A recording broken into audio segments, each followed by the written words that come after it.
नमस्कार। अंतःपुर की कानाफूसी में आप सबों का स्वागत है। कानाफूसी में आज बहुत कुछ है। बीजेपी का बिहार बंद का असर को लेकर जो हमारे अधिकारी बंधु हैं सबसे ज़्यादा चिंतित वही है, और 2-4-5 दिन बाद उन लोगों का सबका स्वभाव बदलता हुआ आप लोगों को दिख जाए तो कोई बड़ी बात नहीं होगी। अधिकारी सब आज का परफॉर्मेंस देख के बड़ी घबराहट में है। चर्चा उस पर भी करेंगे कि आज अंतःपुर में पुलिस हेडक्वार्टर और मुख्य सचिव के यहाँ क्या क्या हुआ है अंतः खाने में, हैरान रह जाएंगे जानकर। सब अधिकारी का आज के बाद जो एंटीना खड़ा हो गया कि कहीं नहीं आया बीजेपी तो क्या होगा। चलिए इस पर चर्चा करेंगे। चर्चा उस पर भी करेंगे कि गुरुजी के चक्कर में चेला कैसा बढ़िया हुआ है कि हमको नहीं लगता है कि चेला को होश होने वाला है। ऐसा बधियाकरण हो गया। चले थे सार्वजनिक रूप से गुरुजी को मीडिया से बात करने के रोकने के लिए। सरकार जो है इनको सब कुछ सब दशा कर दी। समझे, उस पर भी चर्चा करेंगे कि उस अंतःपुर में आज क्या क्या हुआ है। और चलते चलते चर्चा अरुण कुमार के जदयू में शामिल होते होते क्या ऐसा हो गया कि टल गया। चर्चा उस पर भी करेंगे। लेकिन चर्चा की शुरुआत आज करते हैं भाजपा के बिहार बंद का, क्योंकि ये इस बिहार बंद का आयोजन प्रधानमंत्री नरेंद्र मोदी के आह्वान पर हुआ था। बदला लेना है, छोड़ना नहीं है। छठी मैया से लेके दुर्गा मैया से लेके रौना माई तक को दाव पर लगा दिए थे। अपना माँ तो दाव पर थी, लेकिन जिस तरीके का परफॉर्मेंस बीजेपी बंदी के दौरान नेता लोगों का आचार विचार व्यवहार, पब्लिक का रिस्पॉन्स देख देख के जो है क्या कहते हैं, बाप रे बाप। अधिकारी सबका आत्मा कलपने लगा, दिल हिल गया। और कहिए कि सायरन बजा दिया कि भाई कुछ भी हो सकता है। जब प्रधानमंत्री मोदी के आह्वान के बावजूद भी बंद को सफल बनाने के लिए राजद की तरह गुंडागर्दी पर उतरना पड़ा भाजपा कार्यकर्ताओं को, सोच लीजिए गुस्सा की तरह है। और उसके बाद एक से एक वीडियो देख देख के, जिसमें अगर मोदी जी के माँ के गाली देने की बात पर अगर FIR दर्ज होने की बात हो जाए तो आज तो पूरे बिहार के गली गली में यही काम हुआ है। मतलब इतनी गाली कि हम न चला सकते हैं न जता सकते हैं। अंतःपुर एकदम कान लगा के एकदम सुन रहा था कि क्या हो रहा है पूरे बिहार में। और खुश भी था अंतःपुर का दूसरा खेमा, अब ये अधिकारी का है, नेता का खेमा खुश था। चले थे बिहार बंद कराने के, बिना जदयू के मैदान में उतरे से बिहार बंद हो जाए। बड़का संगठन वाले पार्टी थे, कहाँ रह गया। मतलब अंतःपुर में आज बंद के विफल होने पर जितनी खुशी थी कह नहीं सकते। और गजब, मतलब एक आप कल्पना नहीं कर सकते हैं जितना खुश थे कि चलिए बड़ा स्मार्ट बनते थे। प्रधानमंत्री जी घोषणा कर लिए थे बिहार के चप्पा चप्पा पर जाम हो जाएगा। तो वहाँ एक अलग तरीके का मिजाज था, एक अलग तरीके से उत्साह देखने को मिला था। बने विफल हो गया। कहीं कहीं झंडा उंडा दिख रहा था, आप संतुष्टि उसी में था। चलो लोग गया नहीं, लेकिन जनता समझ रही है कि किसके क्या कहा गया और क्यों कहा गया और उसको लेकर क्या सोचा जाए। एक और बात, जिनको हम लोग समझते हैं कि बहुत कम सूचना जानकारी मिलता है, आज बंद के लेकर बड़ा दिलचस्प थे, वो दिलचस्पी ले रहे थे। समझ ही गए होंगे किन के बारे में बतिया रहे हैं। 3-4 बार लगवाए। अरे स्पेशल ब्रांच से पूछिए तो बंद का क्या असर है।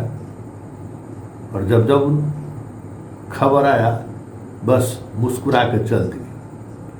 कुछ बोले नहीं, बस सिर्फ मुस्कुरा दिए। अच्छा अच्छा अच्छा, देखिए 10 से 11 बजे, अभी सुबह 10 से 11 बजे लोग निकलेंगे, बंद का असर रहेगा। सारे पॉलिटिकल पार्टी में, भाई बीजेपी है, काइडर बेस्ड पार्टी है, देखिए।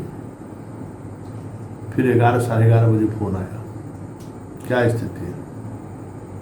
तो सर पटना जैसे कुछ शहरों में तो इसका असर है, लेकिन बाकी जगह सर कुछ असर नहीं है। मुस्कुरा कर चल दी।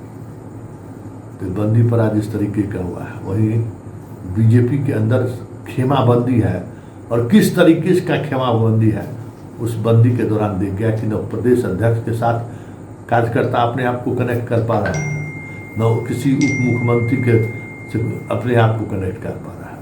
अब समझ जाइए कि आगे क्या होगा, किस स्थिति में लोग हैं, समझ गए ना? कानाफूसियाँ जबरदस्त। अधिकारी का तो छोड़ दीजिए, अधिकारी का कल से लॉयल्टी बदलता हुआ आपको दिख जाए तो कोई बड़ी बात नहीं होगा। वो तमाम अधिकारी जो 2020 के विधानसभा चुनाव के रिजल्ट का जो रुझान आया था, और उसमें कुछ अधिकारी ऐसे थे जो गुलदस्ता लेकर चले गए थे लालू के यहाँ। कुछ अधिकारी तो पुलिस मुख्यालय में बैठकर पुलिस एसपी उसपी के ट्रांसफर का लिस्ट बनाने लगे थे। वैसे तमाम अधिकारियों के चेहरे पर आज चमक तो दिख रहा था, लेकिन इस बात को लेकर भी डर लग रहा था कि अब लॉयल्टी दिखाने से क्या फायदा, क्योंकि कुछ न कुछ खेला हो। और अगर अधिकारी का लॉयल्टी बदल रहा है तो समझिए कि कुछ न कुछ ग्राउंड में कुछ ऐसी बात आ रही है जो असहज कर रहा है। क्योंकि आज कोई डीएम से भी हमारी बात हुई, चालचंडी से चेहरा पर सब लोग निराश थे कि ना संतोष जी, हम नहीं सोच रहे थे कि ऐसा बंदी होगा और इस तरीके से विफल होगा। तो हम कह रहे थे ना कि अब वो बीजेपी है ही नहीं, ये मोदी का बीजेपी है, और इस बीजेपी में कार्यकर्ताओं का कमिटमेंट कहीं और है। देख लिए क्या होता है। अब चलिए दूसरा गपशप में, कानाफूसी में, ये समझिए वहाँ का कानाफूसी है, बगल वाले दरबार का। एक वहाँ के भोपू प्रवक्ता है, जहाँ मन होता है जो बोल देता है, न उम्र का लिहाज है न पद का लिहाज है। वो अपने आप को समझता है कि हम सबसे बड़ा महाशक्ति है, शक्तिशाली होने का उसे अलग तरीके का घमंड है। तो नालंदा का शक्तिशाली एक ही आदमी हो सकता है, दूसरा कैसे हो सकता है? पार्टी के बड़े नेता को सार्वजनिक रूप से जलील कर दिए, और जलील करने का वीडियो ऐसा वायरल हुआ कि अंतःपुर में कोहराम मच गया। उस नेताजी के पत्नी से लेके, बेटी से लेके, बेटा से लेके सब लोग नेताजी को छू छू करने लगा। छोड़िए, पार्टी की इज्जत रहेगा तो बहुत पॉलिटिक्स कीजिएगा। नेताजी के स्वाभिमान पर लग गया, बाल बच्चा कह दिया, स्वाभिमान पर नहीं कैसे रख सकता है? शिकायत हो गई, तब तक तो वीडियो वायरल हो ही गया था। शिकायत होना तो फिर तो क्लास होना था ही। ऐसा क्लास हुआ कि आज बंदी के दिन में फटर कहीं भी किसी भी चैनल पर पहुंच के भो करने वाला आदमी, भोंकने वाला आदमी आज कहीं दिखाई दिया क्या? बढ़िया मरम्मत हो गया, समझे? अब चिंतित है कि कहीं टिकट वो न कर जाए। तो अंतःपुर का एक कहानी ये भी है, मजा लीजिए। और चलते चलते एक और बात पर चर्चा कर लीजिए। बड़ा ताम झाम से आज अरुण कुमार, पूर्व सांसद जहानाबाद वाले जो समता पार्टी के फाउंडर मेंबर से एक है, वशिष्ठ दा, बाकी सब लोग उनको पार्टी में मिलाने की पूरी रणनीति बनाए, लेकिन एनडीए के बंद की वजह से उसको टाल दिया गया।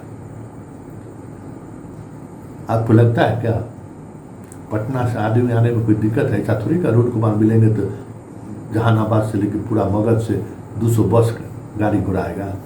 जो उनका आदमी है 12 बजे तक न बंद था, आ ही जाते।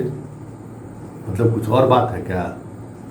तो अंतःपुर में कानाफूसी जोर से हो रहा है।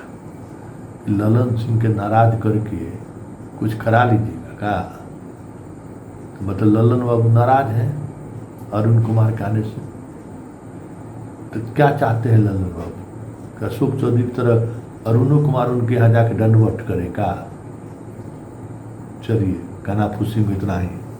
कल फिर हमारी आपकी मुलाकात होगी। फिलहाल इजाज़त दीजिए, नमस्कार।